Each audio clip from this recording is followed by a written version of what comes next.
is Michael O'Donovan, and you're all very welcome to the Savills Brighter Buyer event.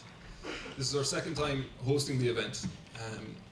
Last year, the feedback we got from the people who attended confirmed that this is an event that is needed in the city, and we hope that you get some valuable information out of tonight. We do understand that buying a house can be a daunting prospect, but it really shouldn't be. There's lots of people to draw on for information and knowledge, including ourselves. So we do hope that you register with us as buyers, and we'd be delighted to help you on your journey. I'm delighted to say tonight we have 4 fantastic speakers. We have Deirdre Whelan, interior designer with Scott Talon Walker and host of RT's Home of the Year. We have Sinead Ryan, journalist and host of The Home Show on News Talk, and our very own Dr. John McCartney, economist and head of Savills Research. Also, of course, we have the wonderful Angela Keegan from My Home, who will be your host this evening. So without any further ado, I'll hand you over to Angela, and on behalf of myself and all the team at Savills, thanks for being here and do enjoy the evening. Thank you.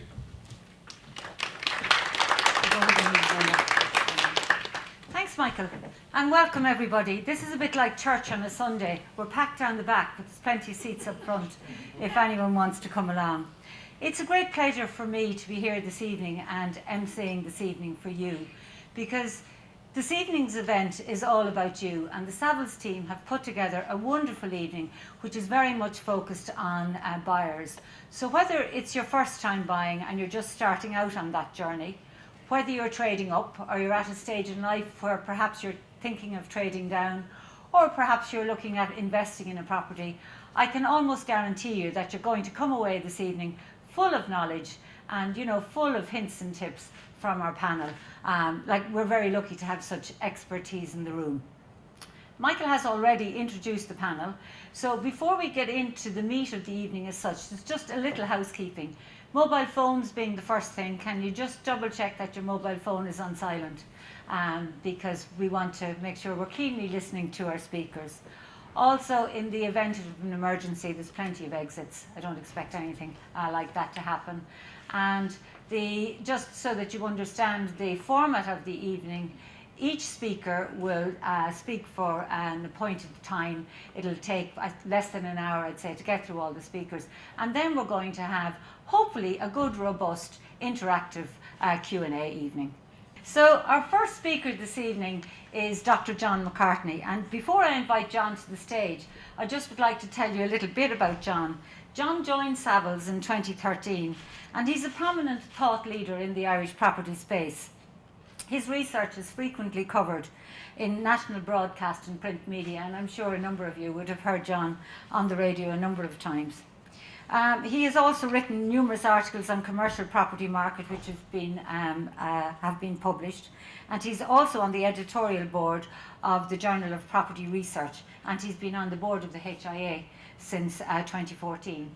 So John is going to talk to you about the property market, and more importantly about the property market in Cork. So John, can I ask you to take the stage? Thank you.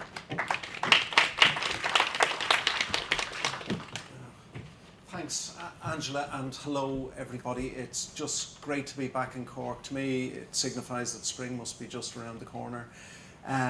So look, thanks for turning up in such large numbers. As Angela says, I'm John McCartney. I'm Director of Research at Savills. We cover the residential and commercial side of things. I was recently described in the Irish Times as being, and I quote, a bit of a maverick in the property industry, and I think what they were referring to is a perception that I have a contrarian view on the residential market. Now, I'm not 100% comfortable with this characterisation, but over the course of the evening, I will share my views with you, and I think at times we will challenge the conventional wisdom. And you know, if you want to come along with me, brilliant. If you don't, hopefully it'll at least give you something thought-provoking. And overall, look, I hope we can deliver an interesting and memorable event for you. Okay, so where's the clicker, Angela? Sorry. So thank you. So Yeah, so I thought, look, let's begin by looking at pricing trends in the market, and this is an index of house price inflation in the southwest region, and you can see that back in the middle of 2018, HPI was clipping along at 14.2%. So obviously, a very rapid rate of house price inflation, dysfunctionally rapid, I would say. But in the last 18 months, we've been on a glide path to much more moderate house price inflation, and currently it stands at about 1.5%. So just edging up at this point in the southwest. What's been happening in the rental market? Well, actually something quite similar. You can see that in September 2018, rental growth in the regional cities, including Cork, was very, very rapid, about 16% per year, but that has fallen by more than 2/3 in the last 15 months. It's now about 5.2%. And then if we focus specifically on Cork, the sort of light blue line, again, we see a slowdown. Rental growth was 9% at the beginning of 2019. By the time the year ended, it was down to about 3.5%. So what are we observing? We're observing a generalised evaporation of inflationary pressure, regardless of tenure, whether it's rented or owner-occupied. The inflationary pressure is disappearing. And the million-dollar question is, why is this happening? And the stock answer, the standard off-the-shelf answer is, well, it's all due to affordability and specifically the mortgage rules. And the argument goes something like this. Well, back in 2015, February 2015, the central bank introduced these loan-to-income restrictions. So households could only borrow enough to cover 3.5 times their income, and that was the maximum. And the argument was that way back in the day, because house prices were much lower than they are today, that didn't really have an impact on pricing because there was still loads of headroom to borrow more. But now, in the intervening years, after 2015, house price inflation outstripped earnings growth by a multiple, and as a result, the loan-to-income restriction gradually became more binding, and as a result, house prices can't go up anymore because people can't borrow the money to pay the higher prices. So that is the argument, and on the face of it, it sounds, plausible, but I don't think it stands up to scrutiny, and I'm going to tell you why. So the first reason is that there are clearly regions in the country where house prices are much lower, and in those regions the loan-to-income restriction is clearly not binding. And I've taken the South East as an example of this. So the average house price in the South East is about €190,000. A couple on average earnings in the South East could borrow 250,000. So clearly, based on these averages, the loan-to-income restriction isn't going to be a problem. But yet, look what's happened to house price inflation in the South East. It's a mirror image of what's happened in the much more expensive location in the Southwest, and indeed what's happened in Dublin, where prices are even higher. So immediately you get a sense that there's more to this slowdown in inflation than the mortgage rules. What else would I say? Well, I'd say, look, we've already seen that rental growth has slowed very considerably, and surely nobody could argue that mortgage rules are responsible for that. And the other thing I would say is that, look, for the last decade, mortgage finance transactions have only accounted for about half of the residential transactions that we've seen in the market. So even that on its own would, I think, make you sceptical about the idea that the mortgage rules could be having this defining impact on the market. So I don't think it's the mortgage rules. I think it's a red herring. So then what is causing the slowdown in house price inflation and rent inflation?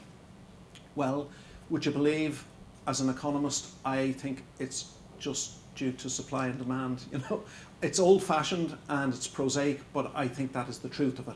And let me try and unpackage this for you. So beginning with the demand side of the market, the demand for housing mostly comes from population growth, and population growth in turn can only be influenced by three factors: births, deaths, and net migration. Now let's talk about those in turn. The number of births per annum has plummeted since 2010. Why did we have so many births around 2010? Well, we have to go way, way back to 1980 to get the answer to that. So there was a peak in births in 1980, and as a consequence of that, there was lots of little baby girls born in 1980 that became 30-year-old women around 2010. Yeah? And at that point in their lives, it was natural for them to begin having their own children. So as a result of this big cohort of female children that was born in the years around 1980, that all aged together and became around 30 in 2010, we had the biggest baby boom in the history of the country between 2007 and 2012. There was 440,000 babies born during that time, and I contributed three of them. So you know, a massive baby boom. But the interesting thing is that from 1980 until 1995, the number of births fell very sharply and steadily. And so what has happened now is that those women that were born in 1980 became 30 around 2010. They're now tipping into their 40s, and they've had most of the children that they're going to have. And the cohort coming behind, that's now around the age of 30, is just much, much smaller. And what this means is that for a constant fertility rate, that is, you know, the number of children per woman in the childbearing age group, if that remained constant, we would be getting a mechanical slowdown in the number of births, which we are doing. And in fact, the fertility rate is falling a little bit every year as well because of lifestyle choices. So there's been a big decline in the number of births, and that's not going to stop and reverse until after 2025. Now, in terms of deaths, would you believe that the number of deaths is actually increasing every year? And the reason for that is we have more oldies.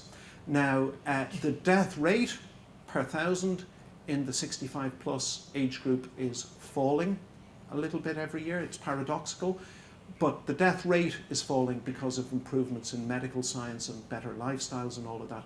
But it's simply because we have so many more older people in absolute terms that the number of deaths is rising, and we know that that's going to continue rising. So, putting this together, there's a thing called the natural increase in the population. It's just the excess of births over deaths every year. And the natural increase was contributing about 50,000 warm bodies a year to population growth back in 2010. Today, it's contributing about 31 or 32,000, and by 2025 it'll be down to 26 or 27,000. So a big fall off in the natural increase. Now, that has been compensated for somewhat by an increase in inward migration.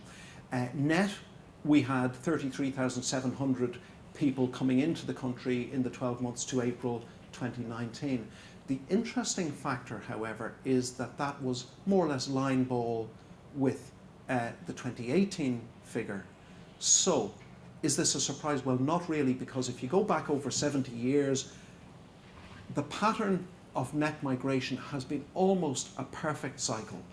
And would you believe that the upswings in the cycle last 11 years, and we're currently in year 6 of an upswing? So based on nothing more scientific than observation of previous trends, you'd be expecting the inward cycle to be peaking around 2019, 2020, and sure enough it is. Now, in terms of the amplitude of that cycle, I think we just need to get real here. We had 105,000 net inward migration in 2007, and I do hear people that should know better, really, saying that we're going to repeat that this year. We've got a brilliant booming economy and all of that. The inflow of migration in 2007 was heavily influenced by European enlargement. You remember we had the 10 new member states that joined in May 2004. Only Ireland, Sweden and the UK opened the borders immediately. All of the other countries in Europe took advantage of a 7-year transitional arrangement to manage that. So, you know, it was a one-off. realistically, Ireland is hanging out there in the North Atlantic. There's a big body of sea between us and the rest of the action.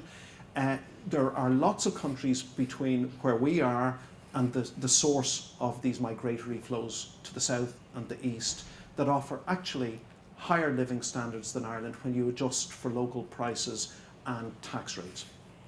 So my take on it is, don't expect net migration to be a big driver of housing demand that will compensate for the slowdown in the natural increase. My belief is that, look, population growth nationally, 1.3% per annum, very, very strong by any international yardstick. You can see the Greater Dublin area, 1.7%. That's really, really rapid population growth. But this is the area of the graph that we need to concentrate on. The period of rapid acceleration in population growth is behind us, and we've really been plateauing since the middle of 2015, and I do think that going forward population growth is going to slow. So housing demand is at the moment plateauing and I think potentially beginning to slow. What about the supply side?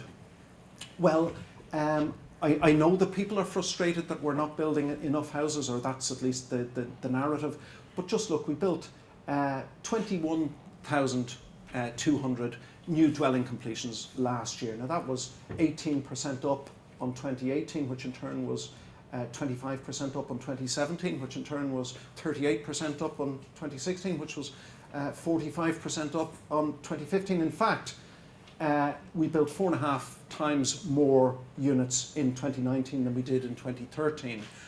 What about these colourful elements to the graphic here? This is the thing that you never ever hear anybody talking about. These are elements of hidden supply that nobody talks about. Since Q2 2016, we have built 8,400 purpose-built student beds, mostly concentrated in Dublin and Cork. And if it wasn't for the delivery of these units, the people that are accommodated in them would be out seeking to put a roof over their head in the mainstream rental market. So this is effective supply that impacts on the market. These reconnections, these are former derelict properties that have been refurbished. They're not counted in the new dwelling statistics completions figures that you read about, and nobody seems to notice that we've refurbished 19,000 of these derelict properties since 2011, and that's a very material number in the grand scheme of things.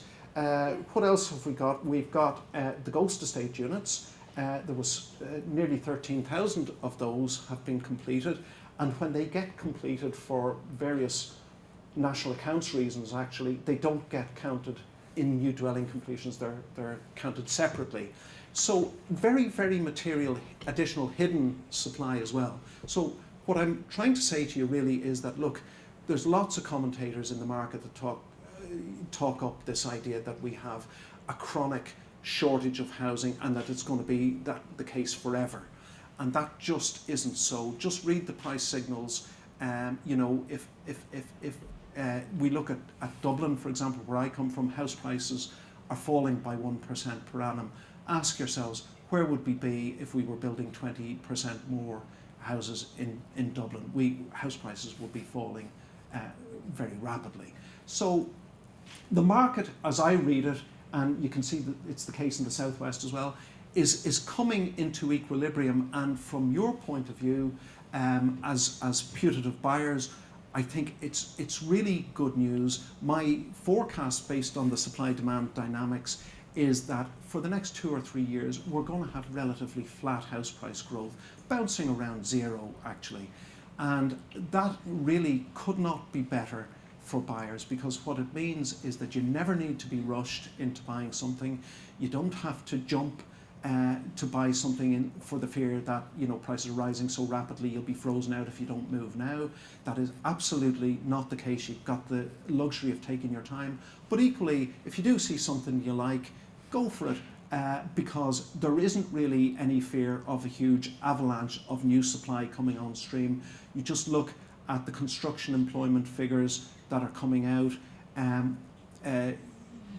construction was the fastest growing sector of employment 18 months ago. Today it's in the mid-table. Construction firms themselves have realised that the market doesn't need a huge bevy, 20% more delivery. They've recognised that if they did that, they would actually be putting themselves into a loss-making position. So they're not scaling up to deliver massive amounts of additional housing over the next 2 or 3 years. They're going to leave it more or less as it is, edging up a little bit, but not too much, and that protects buyers who want to buy today, because it means that we're not going to get an avalanche of oversupply that would make your property less valuable in due course. So that's it from me. Whatever you do, best of luck with all of your endeavours. Thanks.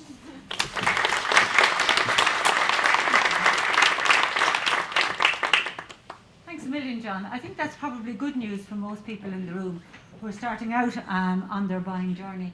And I certainly would concur with John in that this is probably the biggest purchase you're ever going to make in your life. So it's not something you want to rush into. So I'm just going to take you through very quickly some tips to help you on your buying journey. They probably all just make good common sense, but I thought I would say to them anyway.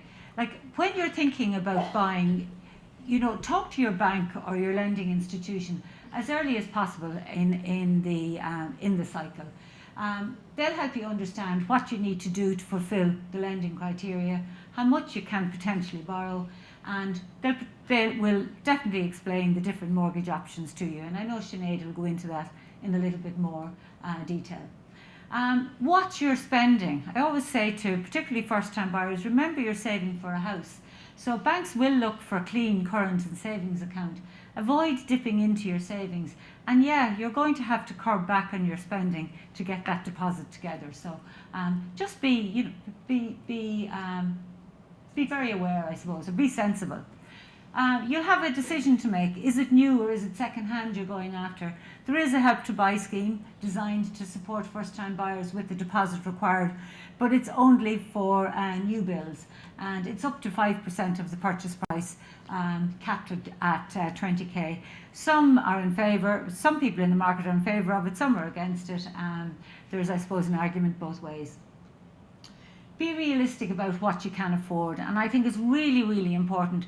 Make that wish list, it's not even a wish list, but it's make that list as to the must-haves and the nice-to-haves, and do that early in the process.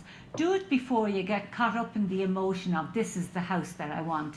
And if a south-facing garden is absolutely a must-have, that's one thing you're not going to compromise on, because buying a house does involve compromise, and you need to have clearly set out your ground rules as such.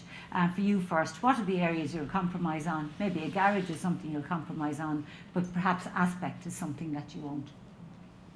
Location, can't say it often enough. Location, location, location. And what I say to people starting out in particular is, think of the future you. The amenities you might want to be close to now, perhaps are not the amenities you'll want to be close to in the future. If you're raising a family, you'll be thinking about schools, you'll be thinking about childcare, etc. So don't just think of now. As I say, it's probably the most expensive purchase you'll ever make. Long gone are the days where you bought a house today to start off with a view to selling it in 2 or 3 years' time. So absolutely think location, think of your needs now and into the future. I have to give the plug to myhome.ie, but be the first to know when a property comes to the market. Sign up for property alerts with My Home. Also, I say to people, register your interest with local estate agents. It's good to get to know the local estate agent, because if you're getting to the offer stage and the agent has got to know you and got to know your circumstances, it just can help you out at that stage. And again, set realistic limits for yourself. Count the cost. Consider all the fees involved. And one fee that sometimes people forget about, if you're buying apartments or thinking of buying an apartment, look closely at the management fee and work that into your calculation. Ask the experts and listen. You've made a great start. You're all here. You're surrounded by a panel of people who've been in the industry a while. But what I say is, don't only ask them, listen to what they're saying to you. Just take the advice on board, because even when it comes to choosing the right style of mortgage for you, you have to make that decision. But that's a case of listening to the expert advice and understanding what suits you best. I also say to people, don't cut corners, particularly when it comes to a structural survey. Again, can't say it often enough, the most important purchase you're going to make, you want to make sure you're making the right one for you. Get to know the neighbourhood. Walk it and talk it. Walk it at different times of the day. Understand what it's like in the morning. Is it a rat run for a school nearby? Walk it in the evening time. Go into the shops. Talk to the local people. Just get to know it.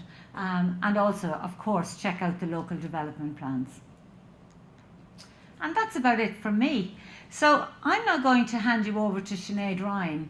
And Sinead has worked actually as a print journalist for the last 19 years on both consumer and personal matters. And Sinead is a regular contributor to the Irish Independent and to the Evening Herald.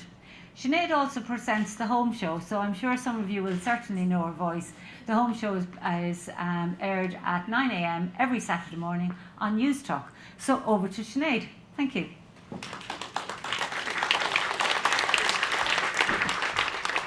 Thanks, Angela. Some really good tips there, which I endorse. Economics is known as the dismal science, but John sounded almost optimistic there, which is why you're probably considered an outlier in the industry. You do understand that, okay. My job today is to try and talk you through the financial end, the mortgage market, and where it's at, and what I'm seeing at the moment, both from people I'm interviewing for the paper, for the show, experts, but also a sense of where we've come from. Because I sometimes think when you're in the buying bubble, and I bought a house myself last year, so I mean I've been through it recently. When you're in that bubble, it's like you can't see the wood for the trees, and everything is geared towards getting out of the bubble and into your house. And sometimes you can lose sight of maybe the bigger picture or see what's going on around you. So I'm going to look at a few different things in terms of the money. Now, current state of play in the market. I'm with John to some extent. I mean, he's the macro guy, I'm the micro. I would be quite optimistic about where the market is at the moment, and I'm talking about both the property market and the mortgage market. The reason that I'm reasonably happy about it is because despite all the stuff that went on over the election, and there was a lot of very real concerns over housing and renting and price property and all that, and that I'm not going to dispute any of that. But we've arrived at the place in mortgages where the banks are fairly tripping over themselves to lend money at the moment. There's no doubt about that. There's plenty of money out there. All you have to do is take a trip into town and you'll see the bus shelters, you'll see the billboards, you'll see we're giving you this, we're giving you that, we're open at 7 a.m. on a Tuesday and all this kind of stuff. So no doubt that they want to lend money. They also want to lend it cheaply. Now, partly this is because they have to. They're being put under huge pressure, especially the state-owned banks, the nationalised banks, because they're coming under pressure from politicians to lower mortgage rates. So mortgages really have been cheaper than they have ever been, for certainly in my memory. And that is a good thing, of course, for buyers, terrible for savers. And when you're a first-time buyer, you're a bit of both. So I would take probably the cost of mortgages over the interest you're getting on deposits any day, because it is easier to pay for them. At the moment, there are pretty much 6 lenders in the market. There's really only 3 mainstream lenders, because you've Bank of Ireland, you've Ulster Bank, KBC are the foreign banks. You then have Bank of Ireland, you've AIB, but because AIB own Haven and EBS, they're kind of all the same thing, okay? Now, what we also have found in the last year was that 2 new lenders came on board. One is Finance Ireland. Now, they have kind of pegged themselves, initially they were pegging themselves as kind of, not quite subprime, but they'll take the weirdo stuff. But they've actually become very mainstream now, and they're offering quite good fixed rates actually. I quite like their model there. But they haven't been around long enough that I could make an assessment about how easy the mortgages are to get. And the other provider, somewhat surprisingly, and after a very, very long number of years trying, are credit unions. So there's a huge batch of credit unions now have come together and finally got a licence from the central bank, which had been extremely slow at granting it because they didn't really want credit unions in this market at all. And they are finally now offering mortgages. So again, there's just opportunities to check it out. Now, I'm trying to sound positive there, but actually the big absentee from that market are all the foreign banks that were going to be banging down our doors to come and lend us money. They're not there, and they're not there for reasons that I will go into later on. The only other lender that might come on stream this year, although I'm not sure, is on Post. They had sought a banking partner. It didn't turn out terribly well for them when they started offering loans before, but they are looking for a banking partner. They haven't got one yet. And when they do, they are ready to go to market as well. So if you want to nip down to the post office, buy your stamps and a mortgage, you might be able to do that soon. Okay, the macroprudential rules, John has touched on them already, so I presume I don't need to tell anybody in the room how much they can borrow and how much they have to earn. The 3.5 times income is the limit. And the loan to value is 90%. Everybody happy enough how to work out their loan to value and what they're looking at and all that, okay? That's for first time buyers. For trader uppers, how many first time buyers are there in the room, just as a kind of a matter of interest? Okay, most people. The trader uppers, unfortunately, are not in as lucky a position because they're going to be paying for all you lot people, because trader uppers have to have 20% equity. So the most that they can borrow is 80%. Now, there's a derogation that the central bank allows. I don't think I'd be as suspicious as you, maybe that's the wrong word, cynical, about the macro pru rules, because actually I think they have made a difference. I'm not sure it's the only reason, and there's a lot of politics around it, but I actually think they've served some purpose in levelling out house prices, only if it's to make people not be able to afford to buy houses, which in itself will always work. So the macro pru rules, the central bank has allowed banks to make a derogation of 15% either side of those LTI and LTV rules. Now, what that means is that they can pick and choose 15% of their clients who come to them and offer them more than 3.5 times their income. It was a bit messy when they brought it out because they didn't bring out any rules around it. So they didn't tell them how to do it or when to do it or where to do it. What they did say is that you have to report back to us being the central bank, at the end of each year and tell us how many you've done. Now, anybody here in the room knows it's going to take you 6 months to bed down a mortgage and draw it down. So a lot of the banks were rushing out to offer these at the beginning of the year because they knew there was no point in offering them in November because it would impact on next year's figures. So some of them had them all used up by the end of February, and others said, no, do you know what, we're going to eke them out month by month, so we'll have a 1/12 of our 15% every single month. So the banks have more or less kind of got to grips with that now, and they know what they want to do. There is a bit of a misnomer, it's not entirely untrue, that they're reserving those, for the consultant and the dentist.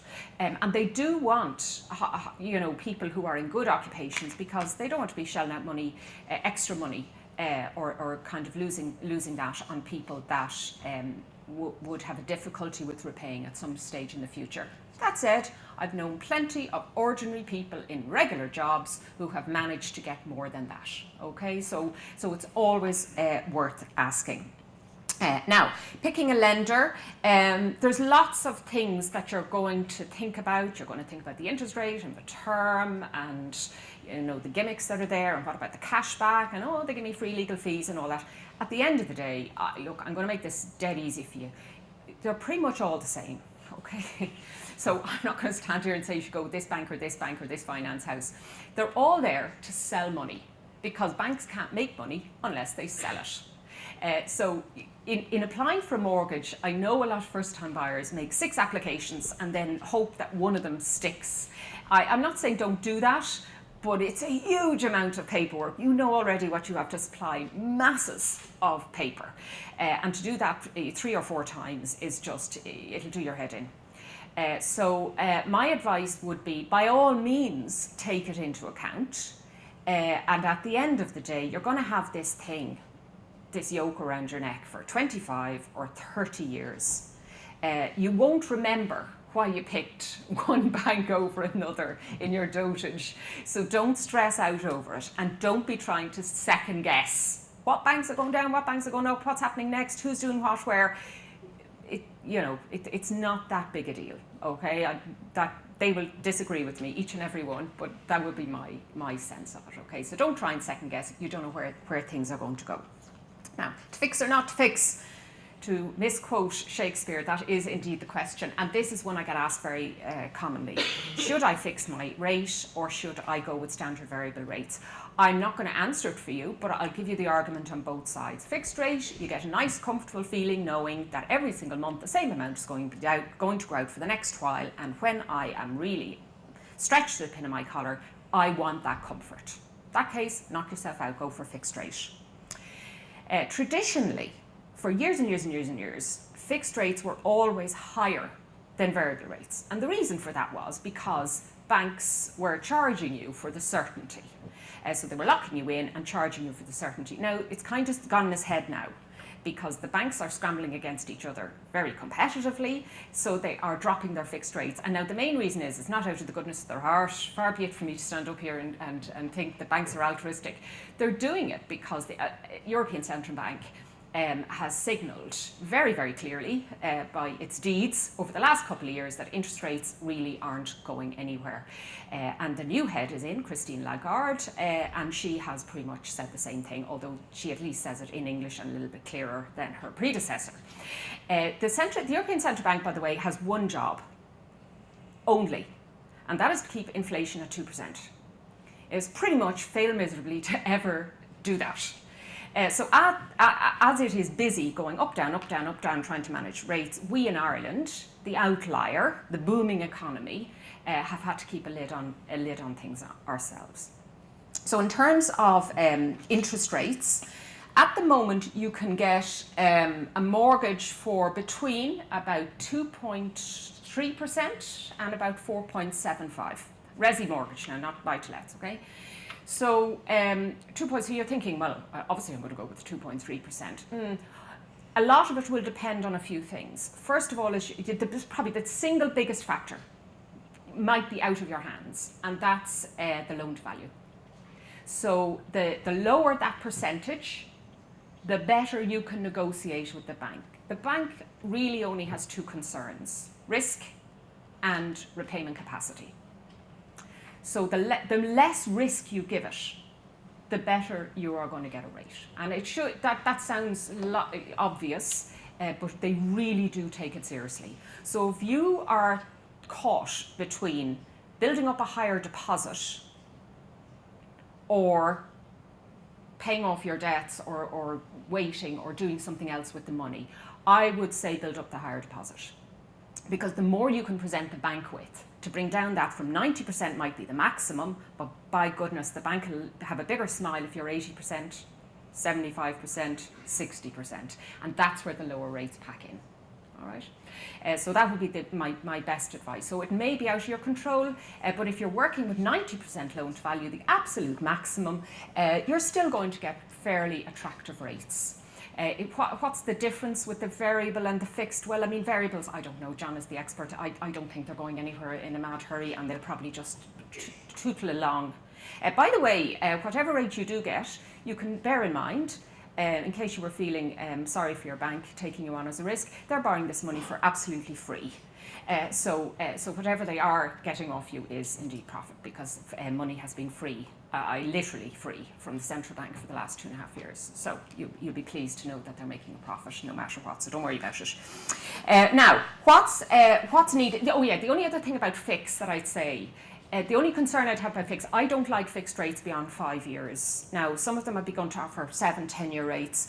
I'll tell you why I don't like it, because life, you're all in a very kind of nice, happy position now. Hopefully most of you are going to set out in your new life, buy your new house, build your family and all that. Tragically, and sometimes, life gets in the way, and we find that what started out as a 10-year plan of a fixed rate gets scuppered.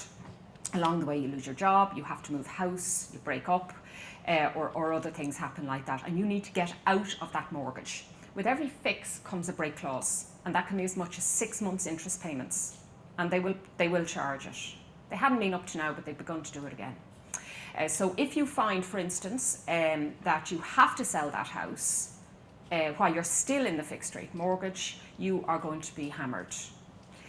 3 to 5 years, in my view, is probably just a nicer bet, okay? But I can't promise where interest rates are going to be after that, but hopefully you'll all be earning double the amount you're earning now, so it won't really matter.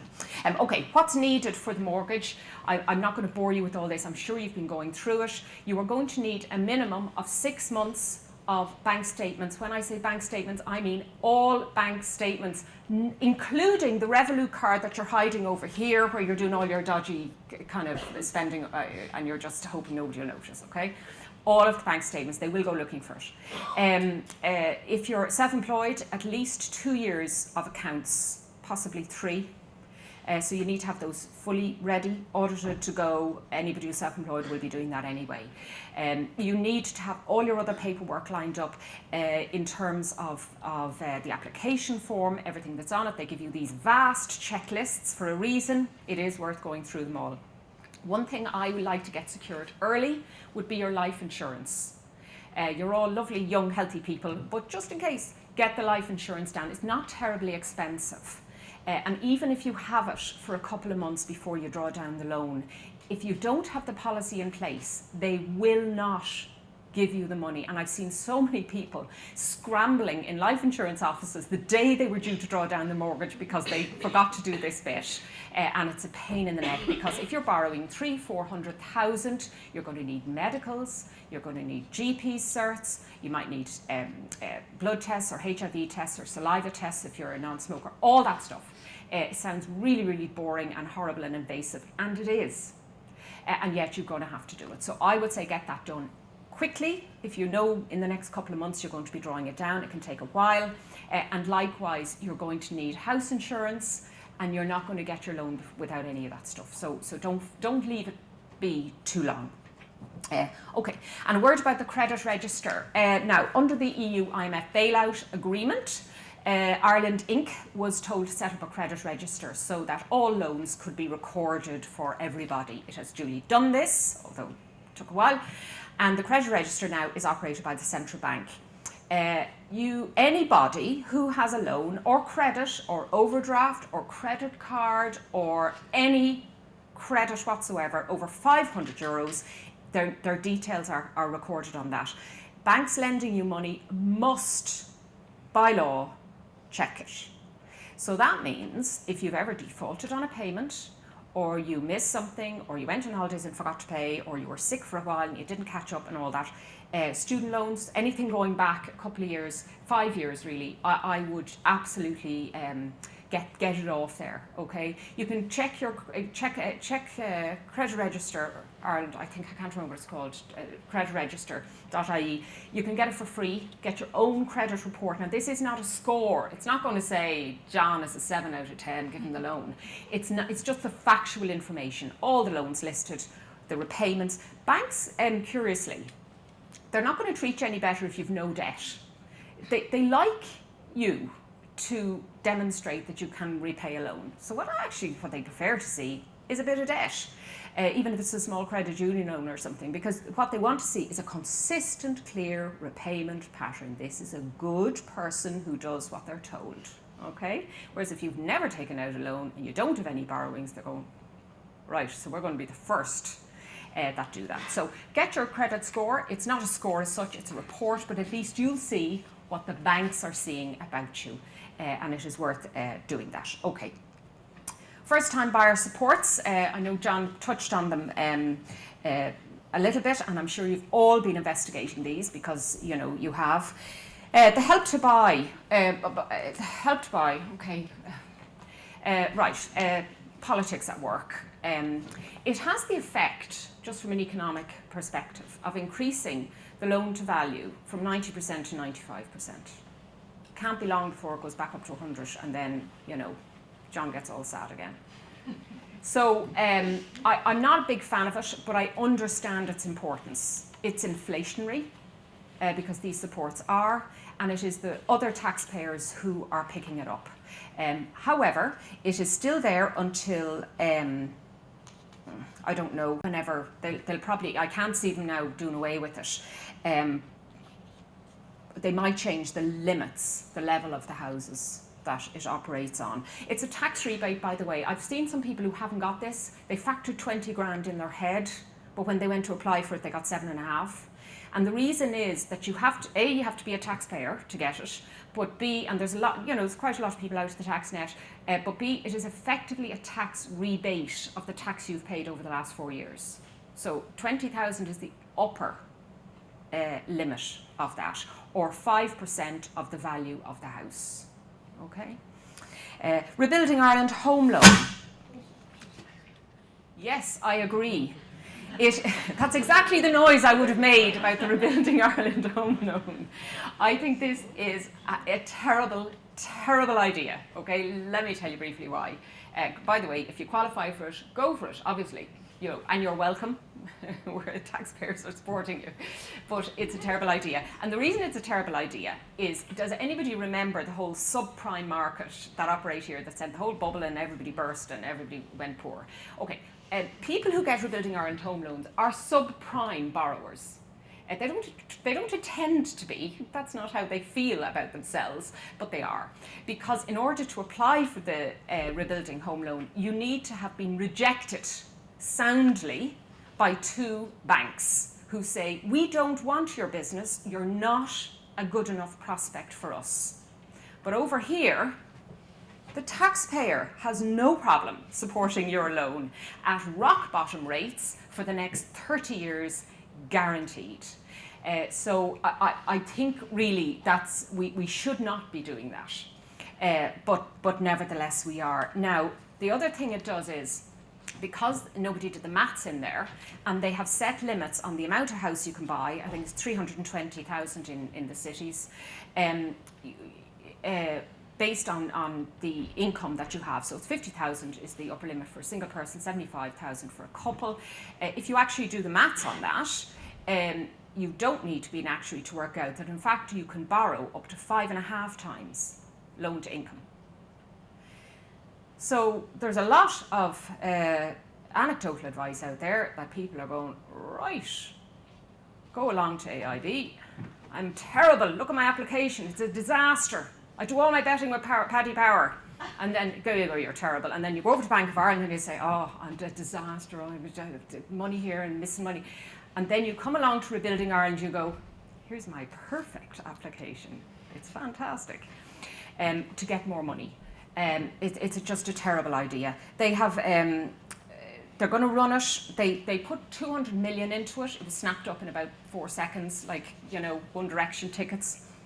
I don't know where they're going to go with it. It should be done away with. Anyway, that's my unpopular view on that. Bank bribes. Now, I'm not talking about, this is not a suggestion. Your banker will not take a bribe off you, that I'm aware of. I'm talking about the ones they're giving you. So things like cashback deals, free insurance, 50% discount on home insurance, cash up front, legal fees, okay, whatever. Look, the only thing about it is all this is paid for. Banks are not charities, never have been. So the 2 grand you get back now in your cashback deal is going to be paid for you by you over the term of the mortgage, plus a little bit extra because they have to pay for it up front. Okay? So when you're working out the repayments that you make, please try and work them out. Take the cash back if you want, but please try and work out over the whole term of the mortgage what you're going to be paying so that you got that. Because there'll be a deal without it, maybe with a different provider, and you need to see if that's better value or not. The SRI did a study on this. They asked people whether they would like, on a mortgage, which was the better deal, €2,200 cash back, or a 0.4% reduction in the interest rate. Overwhelmingly, people went for the cash back, but that is the equivalent of borrowing the 2 grand really at 24% on a credit card. Okay, so I wouldn't go with it. Now, in terms of the supply side, I'll just take issue with one of the things John said, not issue with it, he was quite right. There were 21,000 new houses built last year. However, of that 21,000, 5,000 were one-off houses in the country. Okay, so they were never going to come to market. 4,400 were bought by the state for local and social and affordable housing. Okay, about 3,000 were billed to rents, so they would never have been built without these cuckoo funds building them, and they weren't ever going to come to market as for sale. And of the remaining, only 8,000 were available to the general public. So, yes, supply is up, but you know, sometimes the figures can be massaged. Right, now, interesting times. Okay, I really want to kind of start with the premise of let's go back to the future, because I know people give out about interest rates and they're so high and oh my goodness, and how am I going to afford this, and it's a terrible part of the mortgage. The conversation has been almost completely skewed towards interest rates are so high and our Europeans are only paying 1.77% and we're paying 3.5%. Okay, I tragically am old enough to remember a time when interest rates were not 2% but 20%. And my first house was bought during the sterling crisis, which when we were pegged to sterling as a currency, and it was a very fractious time, shot up. And there were lots and lots of repossessions. Mine was one of them. It was a really turgid time. So if you look back at interest rates, just historically, I mean, as far back, like, okay, 1977 was a very long time ago. 13, nearly 14%, up to 16%. That was the currency crisis there, right, with the UK, with sterling. 11, 14. Okay, so it's not that long ago. And that's why I'm saying don't stress out over which bank you go to and which interest rate. I'm not going to frighten you. They're not going to go up there again. But, you know, you don't know. You can't plan for something that's 15 years away. You can only plan for now. And that's all you should do. Okay, now of course throughout that time, part of the reason it was so unbelievably turgid and turbulent was because we had our own currency. Well, we never really had our own currency, it was always pegged to sterling, but we did have the punt, which some people fondly remember, and some people indeed want to go back to. But because of that, managing our own interest rates was an extraordinarily difficult thing to do, because we were tacked into this UK currency, and as a result, when it went up, we had to go up, and when it went down, we had to go down, without any regard to what was actually happening in the country. Now, John has very eloquently explained with his graphs that the state of the market and the state of supply and interest rates and all that. But with respect, I found somebody who actually even explains it a little bit better. So I'm going to let you have a listen. It's a little bit of video about what happened after this period. And of course, we know that in 1999, what happened? We got the euro. And that made a massive difference to us. Listen to this. Do I have to play this? I think we might Where's she gone? change. Hold on, do you know what I'll do? Yeah, there you go.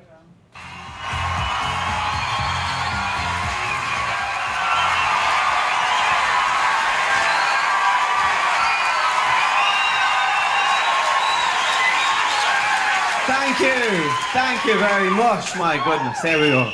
Difficult times, folks, difficult times.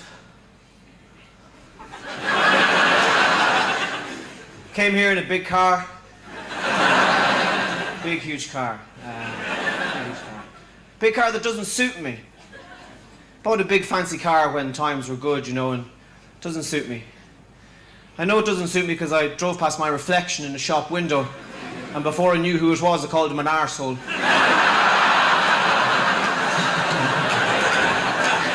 Who do you think you are in your big fancy car? Don't give me the fingers, I'll stab the head in you.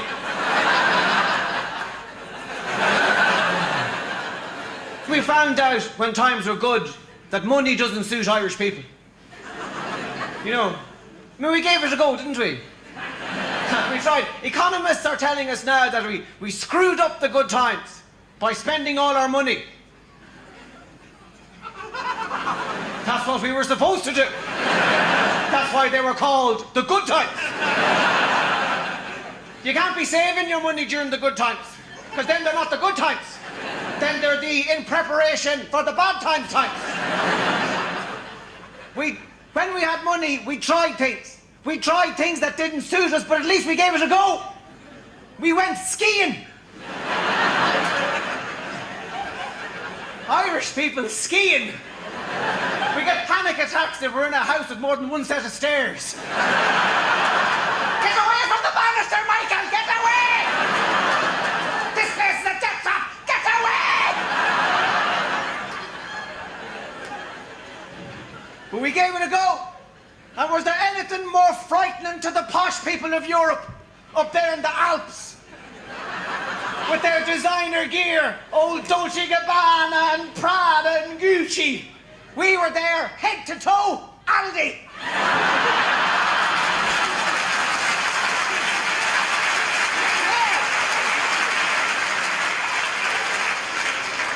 Aldi skiing gear. We were in the nip by the time we got to the bottom of the hill. Stuff disintegrated if you went faster than 5 miles an hour. Ski school, no thanks. A drink at altitude, yeah. The whole world now, seemingly, is in recession. You know, we're told Germany owes 100 million, billion, willion, trillion, million, Grieben, Gruben, Schlaven, trillion. England owes a million, billion, trillion, zillion, billion, billion.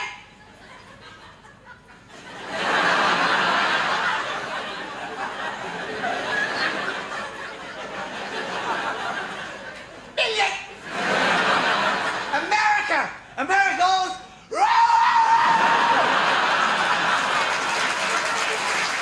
Now, it's not even a number, it's just a noise. You're in trouble when you owe that much, aren't you? What's on your credit card?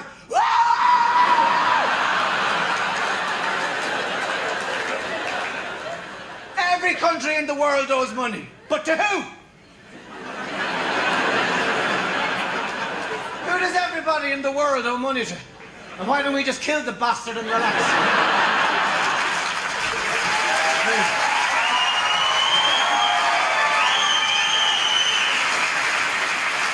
Okay, so, sorry, you have to bring a little levity, this is dry material.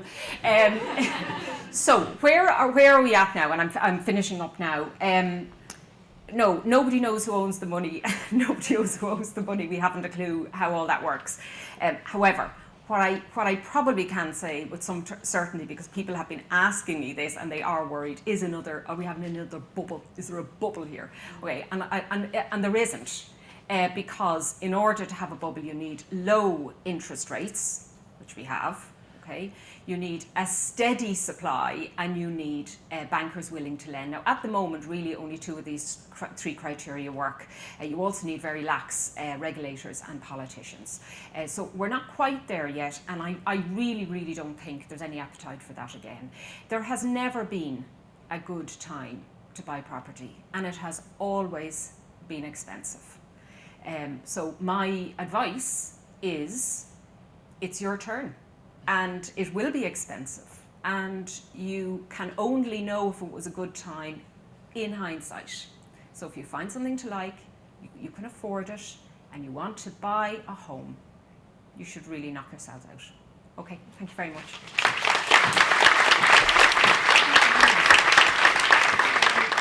Well, we've had good news from John in that we're seeing inflation, house price inflation disappearing. We've had good news from Sinead in that we're seeing the banks are lending and interest rates are low, and it looks like it's going to remain low. And in a few minutes, the pressure is going to be on Deirdre to see what good news she's going to impart with you. And just before I hand over to Deirdre, Sinead mentioned, find a house that you want, bid on it, and go, as Sinead says, knock yourselves out. I just wanted to talk briefly through the different steps that buyers need to go through after you've put down your offer and you've had your offer accepted, because a lot of people think a lot of the stress is in finding the house. Of course it is, but there's still a number of stages that you have to go through when you get that call to say your offer has been accepted. And I split it really into 4 stages. The offer stage, you'll certainly have to have your approval in principle. And as I said to you earlier, make yourself known to the estate agent. They'll probably have asked you for that. Of course, you'll have to have your deposit. You'll also have to have your proof of funds. So where's the rest of the money going to come from to make up the difference between your initial deposit and the rest of the 10% if you're taking a 90% loan. And you'll also need to appoint your solicitor. So you'll be paying your deposit. You'll want to see that sign go, sale agreed. Sale agreed is not going to happen until you've those things done. Then you move into what I call the due diligence phase. And certainly Sinead touched on this as well. But you'll have to the bank will want to do a valuation, because you'll have had your mortgage in principle, but now you want to get your absolute loan approval. So your bank will do a valuation. It's the due diligence phase. Absolutely cannot stress enough the importance of doing a survey, a structural survey. You can still walk away at this stage. When you're down to the closing stage, when you've closed and you find some gremlins in the house, you can't walk away from it, it's yours. So do your survey. If you haven't got your mortgage protection and your home insurance, you'll have to get them at that stage. If not, you'll be scrambling at contracts stage. And then at that stage, contracts are exchanged. Like the vendor solicitor will send the title deeds to your solicitor, and he'll do his homework and make sure that you're buying what you think you're buying. So that's really the due diligence phase. You come out of that then and you go into the closing stage. And the closing stage is when you actually draw down your mortgage and you sign to buy your house. Finally, your contracts are signed and you're closed. So at the offer stage and the due diligence stage, if something's not right for you, you can walk away for it. You can take your booking deposit back. Once you get to the closing stage, that's it, the house is yours. And, if you've done your homework up front, you've, taken all the advice on board, I'm quite sure you're going to come through the process and be absolutely thrilled with the house that you've bought. And then when you've bought the house, of course you're going to want to put your own stamp on it and make it your home. And here to tell you how to put your unique stamp on your home, I'm going to welcome Deirdre Whelan to the stage. A lot of you are going to recognise Deirdre. She's very familiar from our television screens. Deirdre currently is a co-presenter of the Home of the Year. We also remember her from Beyond the Hall Door. Deirdre is co-lead of the interior design studio at Scott Talon Architects. Deirdre has 20 years experience in both the commercial space, the retail space, the hotel space, I love this bit, the luxury houses and luxury apartment area. And now she's going to tell us how to make that house we've bought into our unique home. Over to you.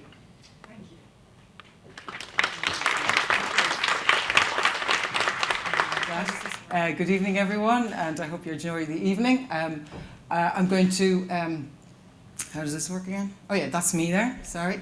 Okay, as Angela explained, I'm known from Home of the Year, but my full-time job is working as an interior designer in Scott Talon Walker, where I lead together with Rafa, who's Italian. So it makes it always very interesting in our day-to-day job. So what I'm going to talk about is where to start, and then I'm going to give you some nice ideas to think about what you could do with your home and how to be creative and have fun. So the first thing, something Angela picked up on as well, is make a list. It's really important that you prioritise what you need, so that you have an idea before you start looking for the property, that you have the focus correct. And my focus is really on the property itself rather than on the setting and the location and all that, which is obviously terribly important as well. Firstly, is the home going to be a long-term home, or is it a stepping stone? because the needs will change as you grow into the home. Will you be spending a lot of time in the home, or do you travel a lot? So that might influence what you're going to buy as well. If you do a lot of travelling, you might want to go opt for an apartment rather than a house that needs more maintenance, because you might have a garden. Think about accessing the home. Like if you're a cyclist, are you going to be able to get your bike either into a garage or a side passage to put it into the shed at the back, or is it going to have to be brought through the house itself? Or if there's kids and buggies, all that sort of stuff. Is there a preference for a single story or going for a 2-story home? Obviously 2-story is nice because you've got your bedrooms are separated from the living area. But if you have, say, a family member who comes to visit who might be wheelchair bound, that access to your home is made easy. Or even thinking long term that you may end up having to care for a family member who needs to live in the house, and then single story is obviously much simpler than going for a 2-story home. Do you want a garden or an outdoor space? Maybe you're happy enough with a small terrace, or that you live in an apartment that has no outdoor space but you live near the sea, or you live near a park. Just think about those things as well. A doer-upper, or are you ready for a home that's completely finished? A doer-upper is great fun, but it requires a lot of energy, also a lot of time to get it right. And if you need to get a builder involved, make sure you have somebody lined up, because they're hard to come by if they're good at what they do. And then lastly, if you're bringing your own furniture or if you're purchasing new, make sure you can get it into the new house. Sometimes you get it in the front door and then you're not able to turn it into the room where it needs to be accommodated. And most of the new furniture is flat pack, so there's less issues on that score. So then what I'm going to do now is I'm going to just show you lots of nice ideas, things to think about, and I'll go through different elements such as storage, heating, lighting, having a bit of fun with upcycling. So the first bit I'm going to show you is storage. And there are going to be homes out there that you may not have any access to a back garden, and perhaps storage is something that you need to consider in the front of the house. So some of the visuals that I'm going to show you are just food for thought. This particular one here now, they've created storage at the front to accommodate bikes, buggies and things like that. Next one here, we all have our bins, they have to be accommodated somewhere. Luckily most houses now are very well catered for, especially if they're new built in developments where they have a facility to accommodate the bins in a neat way. But if you're buying something that is an old house and those things are not originally designed for, think about that as well. They've got bike storage here where it's slightly ramped down so it doesn't interfere with the actual view from the living room out into the house. Storage in the hall. You come into the house, where am I going to put my keys? Where am I going to put my coat? Some accommodation, you might need to be able to accommodate your bike. Other things like buggies, as you move forward in life, you might have children, you bring the buggy into the house, where am I going to put it? Having a mirror, it's always nice to see if you look okay before you leave the house. So just small things like that. Storage in the bedroom. We always think that storage needs to go on the solid wall, opposite the bed, but think outside the box. Sometimes it's quite nice that if you have an opportunity to be a little bit creative, create a platform bed, put storage underneath. It allows to free up the room a bit more. Perhaps even storage around the window. It's not something that most people think of, but what it does is it creates a level of privacy between the outside and the inside, creates a nice little seat. Another option is going for something a little bit maybe more sophisticated, where you split the storage between two. It then allows for nice lighting to be incorporated within the storage area itself. Storage in the kitchen, very important. If it's new built or if you're going to do something yourself, a larder is totally amazing. I just love them, and I'd love to have one in my own house. I don't, but if I could, I would. It just means that everything is fully on display, and it's just much easier to see what you have and what you don't have. Now, there might be a situation where some people work for companies like Google and Apple where they have the most amazing canteen facilities, and you actually don't ever cook at home. So, maybe kitchen isn't actually very important, and maybe you just need somewhere where you can make a tea and coffee and boil a kettle. In some situations, you might have a very narrow corridor, and providing very shallow shelving is a great way of storing all your produce. You also very clearly know what you're missing and what needs to be stocked up but it's a very clever way of providing good storage in an efficient way. Bathroom storage.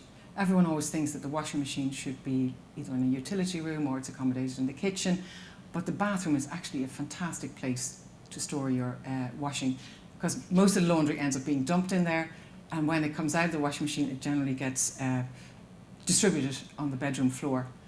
And another way is having open shelving at high level provides a bit of interest, but it's also a good way of storing additional items. Sometimes you're left with a small little space. That's a bit like what you get in a kitchen, you know, the pull-out larder. Another way is behind the mirror. So when the mirror is pulled across, it's all hidden away and it keeps it very tidy. Lighting. I love lighting. Lighting is really important in a home because it creates the atmosphere. It needs to be functional, but yet you want it to feel comfortable when you come into the room.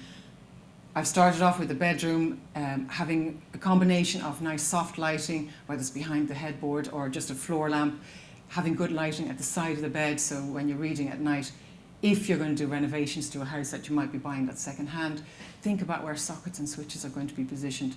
For example, in the bedroom, it's really nice to have the switching beside the bed so you don't have to jump out of the bed to switch the light off at the door.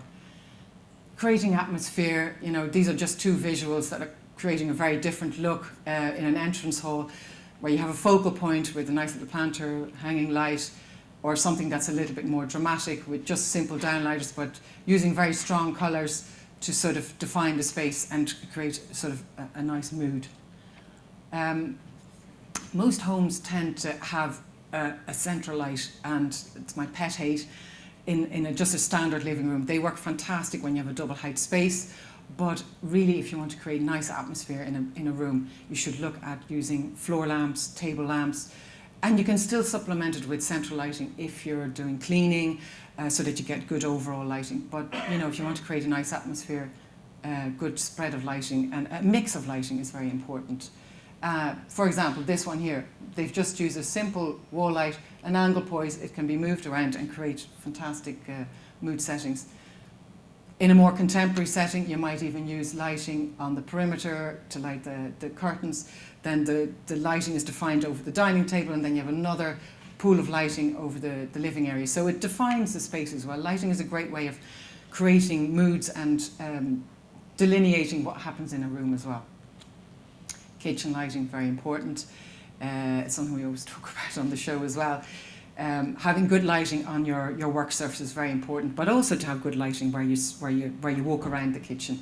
And if you don't have overhead cupboards, you know, there's an idea of just using an angle poise that can be rotated and create light levels where you need them on the work surface.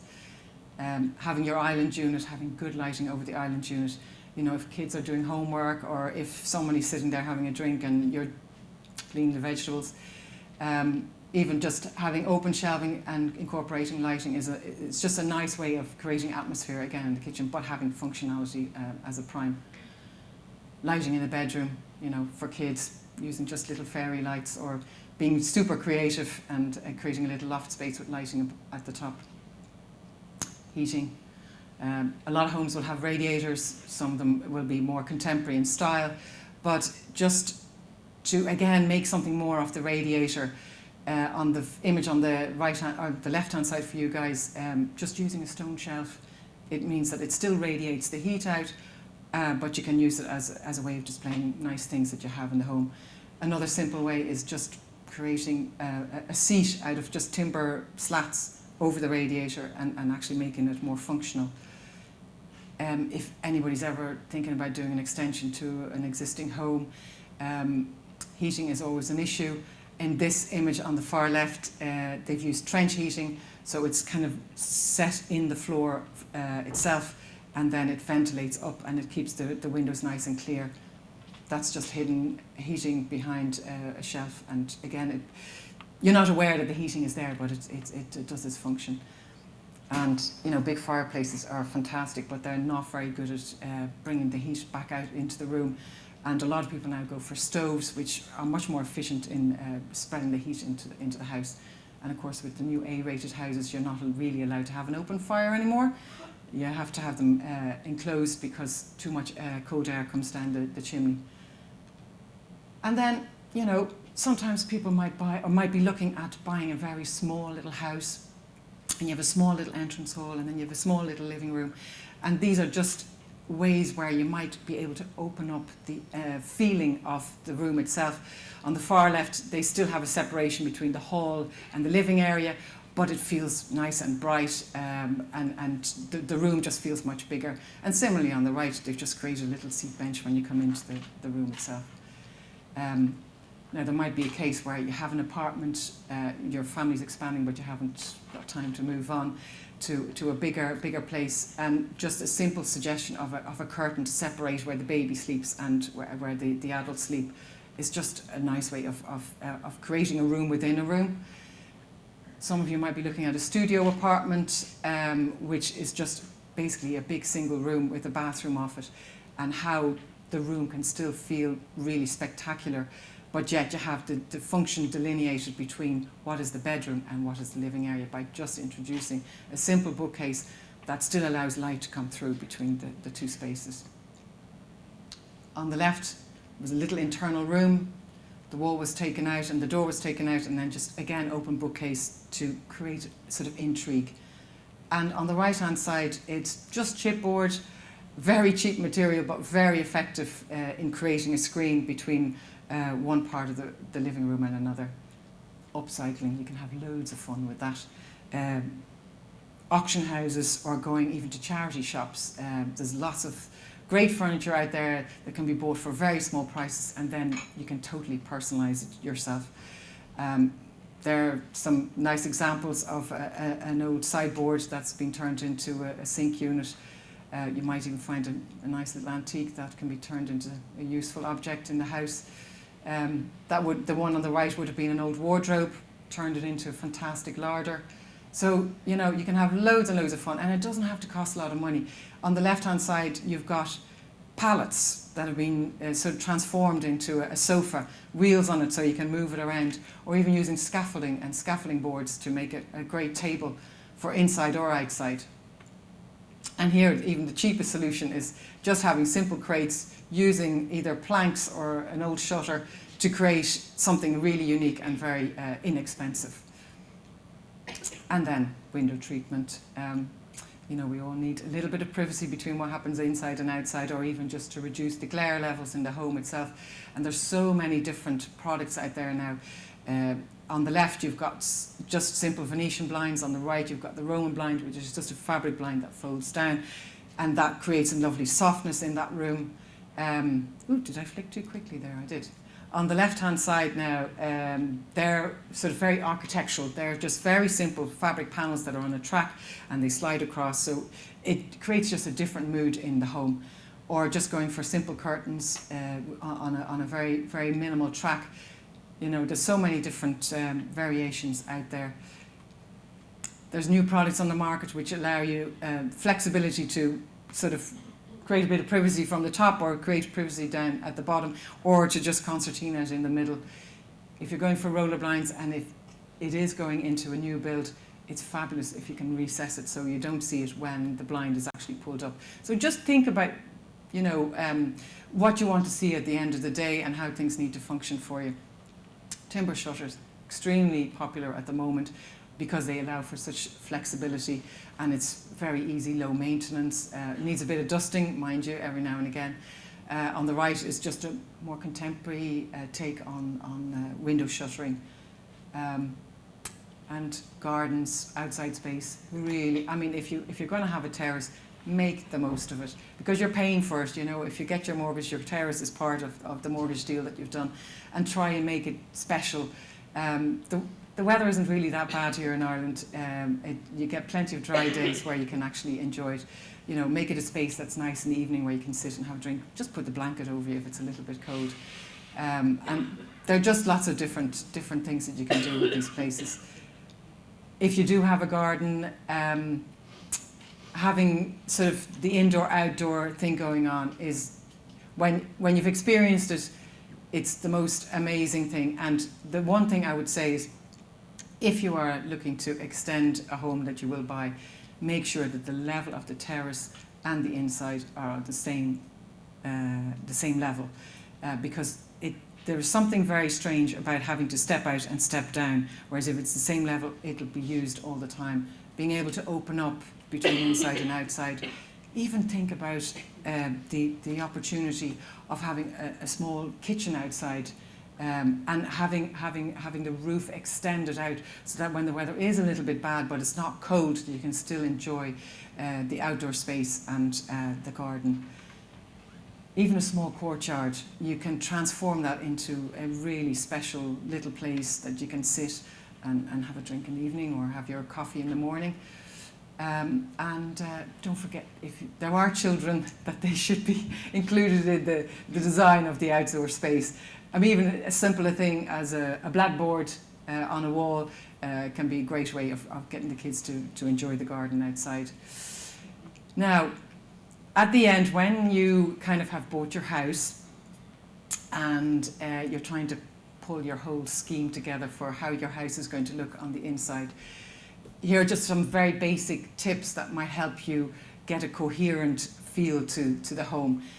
I call it collect, assemble and assess. So what you do is, which probably you all do, is go to Pinterest or some of those websites where you can get lots of great ideas, pick out the images that you really like, then try and collect the samples of the material finish that you're looking to use, be it the timber flooring or is it stone, or what wallpaper are you going to use in the walls, what colours are you going to use, and then assemble them all together with the photographs of maybe the key pieces of furniture that you're going to have in the room as well.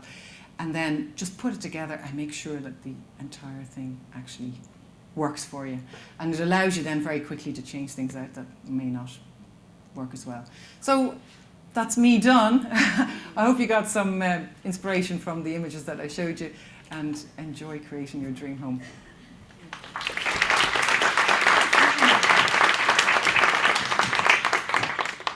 Thanks, Deirdre. I love the idea of collect, assemble and assess. I think we're just going to bring some stools to the stage now, and it's your turn, and it's going to be your turn to ask our panel a number of questions. So give us 2 minutes, we'll have the chairs up, and then we'll have hopefully a good Q&A session. Do you think now is a good time to buy property?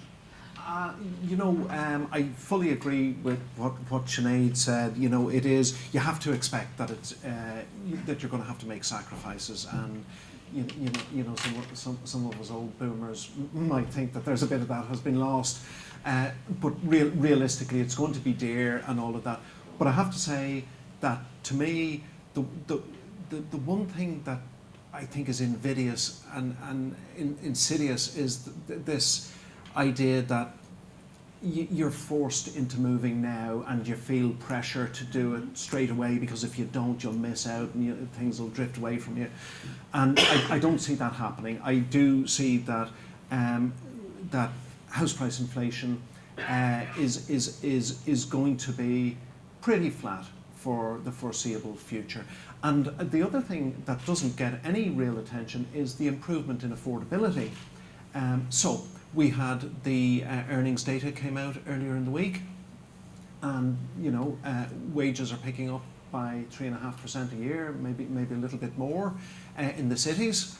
And if house price inflation is flat, what that means is your affordability is improving. Now, I have a little example that I have pre-cooked. It's and forgive me, it's from Dublin, where house price inflation is actually a little bit negative at the moment. But think of it like this: you have a couple of young professionals earning €50,000 each, and they get a 5% pay increase. So none of this is unrealistic. So they have a gross income of 100,000 at the start. They get a 5% pay increase each, so that's an extra €5,000 gross coming into the house. Now they'll have to pay tax on that, so let's say half of that gets wiped out. So they save 2,500 at the end of the year cash, but critically they can gear up 3.5 times the €5,000 increase that they get between them. So that's a further €17,500. So their firepower has increased by 20,000, and guess what? In Dublin, house prices have fallen by about 8,500 in the year. So you've got a €28,500 swing. The gearing is what makes that happen quicker than people would think. And okay, in Cork we're just not quite there yet with negative house price inflation, and we might not get there, but I think the one thing is clear is that earnings growth is going to be outstripping house price inflation everywhere for the next couple of years, and that's an opportunity for people's affordability to improve. I think you had anticipated my question. Any questions from the floor? I think there's a roving mic going around. Oh, very shy. All very shy. Well, while you're thinking about it, I have a question that came in earlier, and I'm going to put this one to you, Deirdre.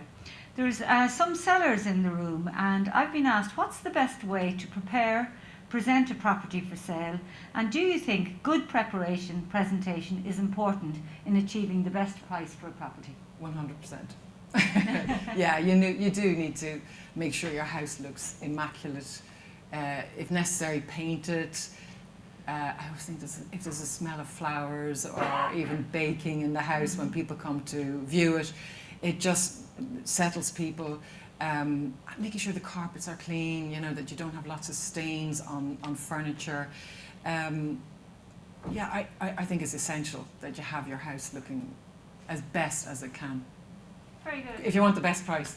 Exactly, and that's what anyone selling will want. Any questions from the floor? Gosh, you're all very quiet. We surely have some questions. Yes, we have. Well done. No question, maybe just in general. For first-time buyers, which better to buy new house, new home, or maybe second-hand, third-hand? What's your opinion for first-time buyers? I think Sinead, we'll start with you on this one. I'm ambivalent really, because I think I'm not sure that people make that decision first off. I think they go with location, they go with the size, they go with affordability, and if it happens to be new or second-hand, I think that possibly comes as another consideration, although lots of people will queue up for any new developments that are coming on stream to see what's available. It's cheaper to buy new. And the reason I'm saying that is not because the house prices are necessarily cheaper, but under the current rules, the new rules for guidelines, these are all A-rated homes. You're going to save an absolute fortune on your utility bills, on heating. Buying an A-rated home is so fundamentally different from buying something that's D or E or worse, that,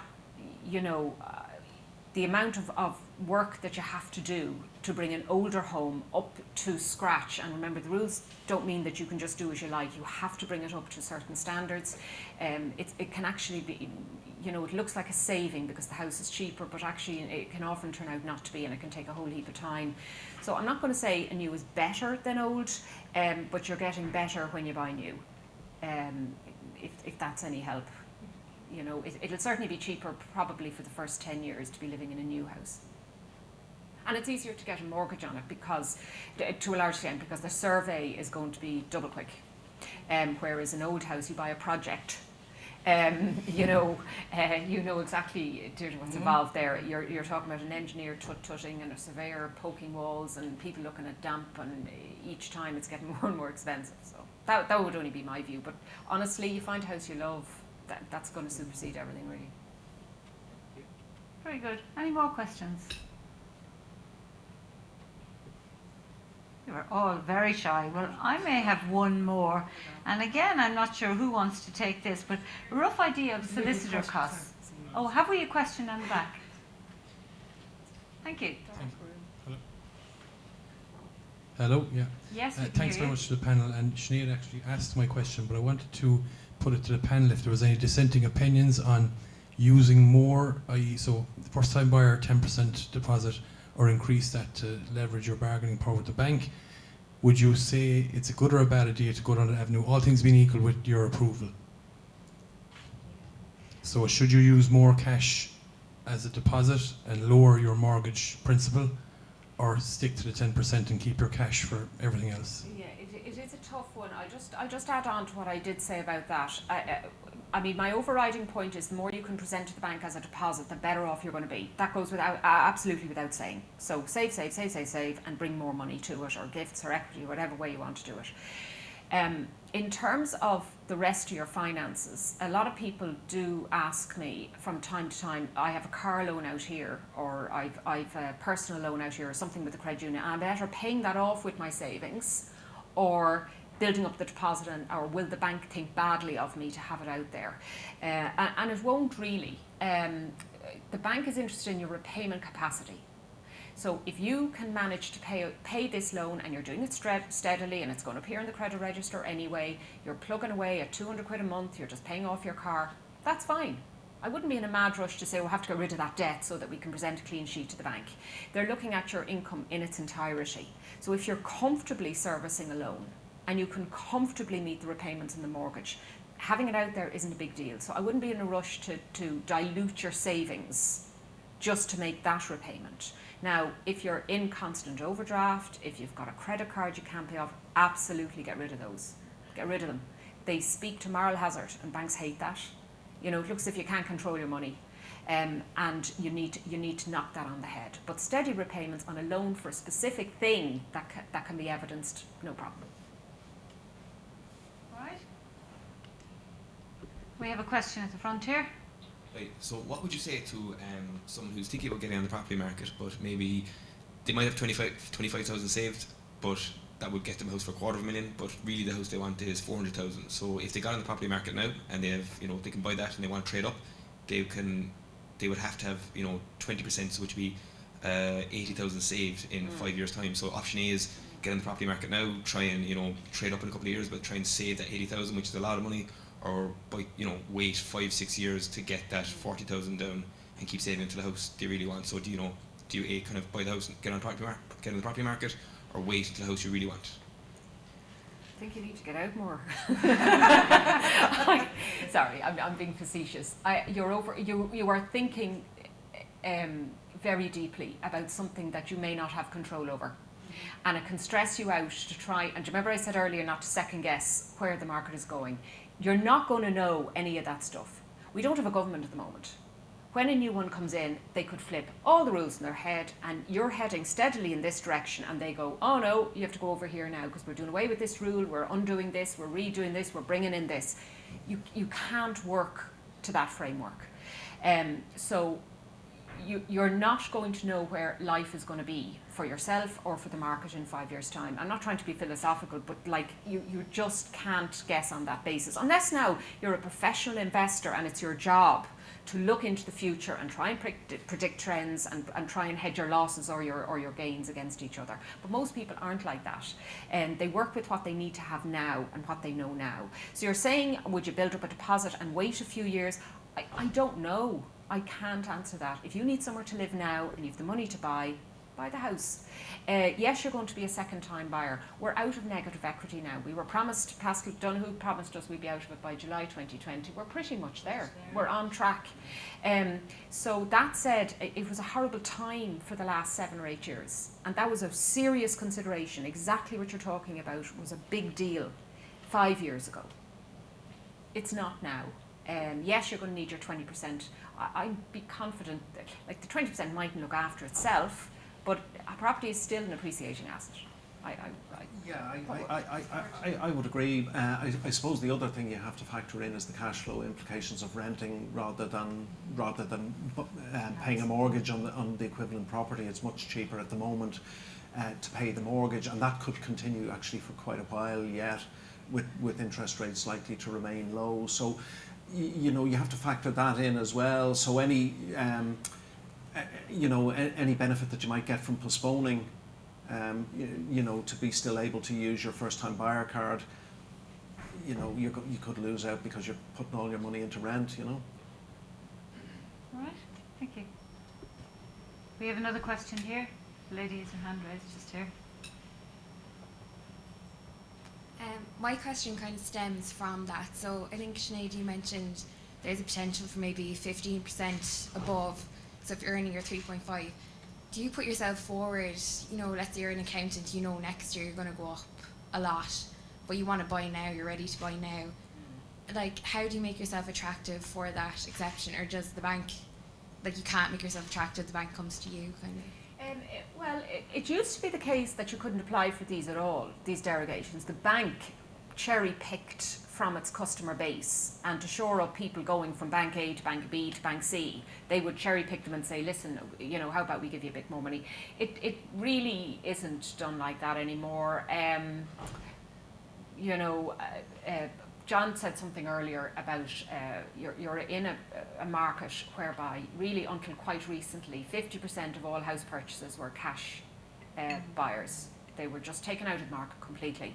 That has changed now fundamentally. I think it's around 23% now or 24%. That's only up the household one, Sinead. Yeah, If you include yeah. the The institutions, we're BTLs. still up at 50. Yeah. So, you know, you're already on the back foot by being a mortgage buyer, as it is. So people will be looking for the extra 15%. Like, look, it's the same as anything else. The bank is there to sell money. You're there to buy money. You put your best foot forward. You apply for it. And you get your AIP, you get your approval, and you see what happens. The best way you can do it is by having a big deposit and having clean financials. You need to present yourself, the way you present yourself attractively to a bank is in your numbers. You have bank statements which go back 6 months, which show completely normal spending. I do get asked sometimes, am I better off not showing them I'm spending, 200 quid in Tesco's and buying my petrol and going out to dinner, and God forbid I might go away for the weekend. No, the worst thing you can show on a bank is withdrawing €1,000 on a Monday and €1,000 the following Monday, and they've no idea what you're spending it on. So use your card, show people your lifestyle habits, unless they're like weird and wonderful, in which case you have a bigger problem. But the banks want to see normal people doing normal things. So the more normality you can show, if it looks like you're trying to hide something, they'll be pretty certain you are. But they are. Lending is not your problem now. Getting the loans isn't the issue. So the 15%, it really probably is in the lap of the banks, but you should 100% ask for it. The other advice I'd give for anybody is, and it could be the best 500 quid that you spend, and that is if you can use a mortgage broker. All right, there's quite a lot of them down here in Cork. They all do a good job. They're fee-based, where you can find, that they should be, and they will just they are like the anodyne to your headache that is to come, and they will take all that stuff off you. You will still have to provide all the crap, all the same stuff you would have had to provide, but they kind of smooth out the thing to you. So and they will be the best at telling you how likely you are to get your 15% derogation. Are you more likely to get it in January than December? Yeah, it's a bit of a myth. You are probably, because the banks like to front load this in case they hold them all back and then they arrive in November and they haven't used up all their money and somebody else has got the jump on them. You'd probably be better knowing that. Yeah, like even if you look at the way the banks advertise, and the banks are advertising very much to first-time buyers at the minute. If you look at Q4, banks are usually advertising to switchers, because they know there's no point in advertising to first-time buyers because it's going to be the following year before the mortgage is drawn down. So I genuinely believe that you have a better opportunity the early part of the year. That's not a hard and fast rule, but generally the way banks work is their focus is on first-time buyers for the first few quarters of the year. Their focus as it comes into the back end of the year changes to switchers. In recent years, I think the end of the year has freed up a little bit as well, hasn't it? It's been the middle months that have been the worst ones, because at the start they issue all of these offers for exemptions, and they have to wait and see who takes them up. But after the 6 months has elapsed, There may be some come back. some come back in, and you can do okay in November, December as well. So I think it target both ends if I was you. And if you've got one, you don't have to use it. Let's say, do you? So Yeah, no, of course, it's an It's offer. usually 6 months. Yeah. Yeah. There is an issue which we're increasingly seeing, maybe not so much now in Dublin, but people make multiple applications to different banks for the same mortgage. It's a huge amount of paperwork, but they do it anyway because they think, oh, the banks won't give me a loan, so I'll apply to them all. There probably isn't the need to do that. If you're dealing through a broker, there definitely isn't, because they absolutely know whose book is open now, who has the money to spend, and how much they're prepared to give, and how quick the process is. So some of those applications, as John said, will fall by the wayside anyway. People will apply to 3 or 4 places for the derogations. They won't come through, and the banks are sitting there going, right, okay, we have to push these out. Yeah. thank you. Any more questions in the room?